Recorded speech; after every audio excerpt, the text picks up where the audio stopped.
வணக்கம் மக்களே, welcome back to நேற்று இன்று நாளை.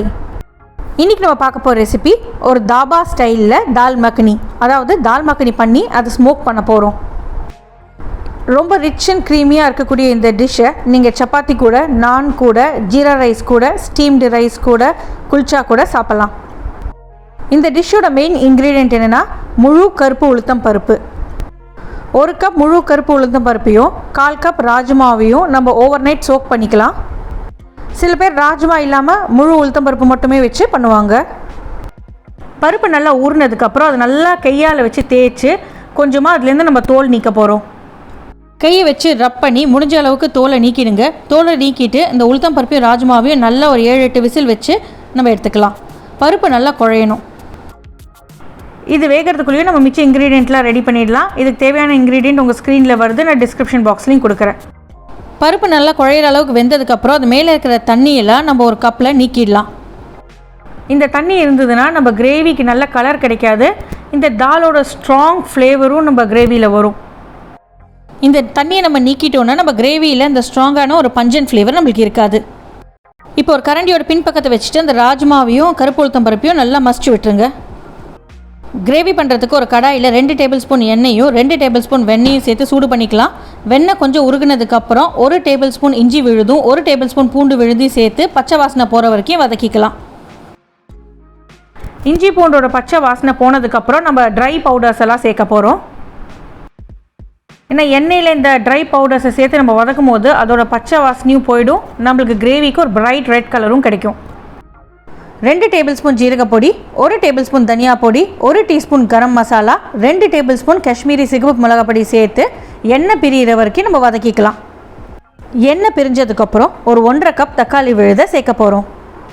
தக்காளி விழுதுனா ஒன்றும் இல்லைங்க, ஒரு 3-4 தக்காளியை பிளெண்டர் ஜாரில் போட்டு நல்லா அரைச்சிங்கன்னா நம்மளுக்கு தக்காளி விழுது கிடச்சிரும். அதை நீங்கள் வடிகட்டிக்கிட்டிங்கன்னா உங்களுக்கு விழுது இன்னும் நல்லா க்ரீமியாக இருக்கும். தக்காளி சேர்த்து அதோட பச்சை வாசனை போனதுக்கப்புறம் எண்ணெய் பிரிஞ்சு வந்துடும். அதுக்கப்புறம் நம்ம வேக வச்சுருக்கிற அந்த பருப்பை இதில் சேர்த்துக்கலாம். நீங்கள் இதில் உளுத்தம் பருப்பி ராஜ்மாவும் சேர்க்கறதுக்கு முன்னாடி நல்லா மசிச்சுக்கோங்க. நம்ம பருப்பையும் இந்த கிரேவியும் நல்லா கலந்து விட்டுக்கலாம். பருப்பு நல்லா கலந்து விட்டதுக்கப்புறம் அடுப்பை சின்னது பண்ணிவிட்டு 1 கப் பால் சேர்க்கலாம்.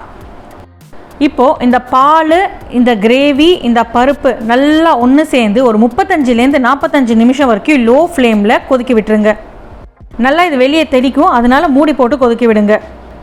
நம்ம இது வரைக்கும் இந்த டிஷ்ஷுக்கு உப்பே சேர்க்கலை. இது நல்லா 3/4 மணி நேரம் கொதிச்சதுக்கப்புறம் தான் நம்ம இதுக்கு உப்பு சேர்க்க போகிறோம்.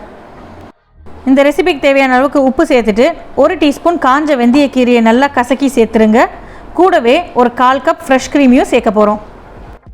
எல்லாத்தையும் சேர்த்து நல்லா கலந்து விட்டுட்டு கடைசியாக அடுப்பை ஆஃப் பண்ணிவிட்டு அந்த சூட்டில் ஒரு 2 டேபிள் ஸ்பூன் வெண்ணெய் சேர்த்துருங்க. தாபாவில் பார்த்தீங்கன்னா கறி அடுப்பில் செய்வாங்க. ஸோ அந்த ஸ்மோக் ஆட்டோமேட்டிக்கலி நம்ம டிஷ்ஷில் வந்துடும். ஆனால் அதை நம்ம வீட்டில் கேஸில் பண்ணும்போது நம்மளுக்கு அந்த ஸ்மோக்கி ஃப்ளேவர் இருக்காது. ஸோ இந்த டிஷ்ஷுக்கு நல்ல ஒரு ஸ்மோக்கி ஃப்ளேவர் கொடுக்கறதுக்காக நம்ம ஆர்டிஃபிஷியலாக ஸ்மோக் பண்ண போகிறோம். ஒரு பீஸ் கறியை எடுத்துகிட்டு அதை நல்லா சூடு பண்ணிவிட்டு அது மேலே 2 டீஸ்பூன் நெய் சேர்த்துட்டு நம்ம அப்படியே அந்த கடாய்க்குள்ளே வச்சு மூடிடலாம். எந்த வழியாகவும் நம்மளோட ஸ்மோக் வெளியே வரக்கூடாது. ஒரு 5-10 செகண்ட் அந்த ஸ்மோக் நம்ம டிஷ்குள்ளே இறங்கினா போதும், நம்மளுக்கு நல்ல ஸ்மோக்கி ஃப்ளேவர் கிடச்சிடும்.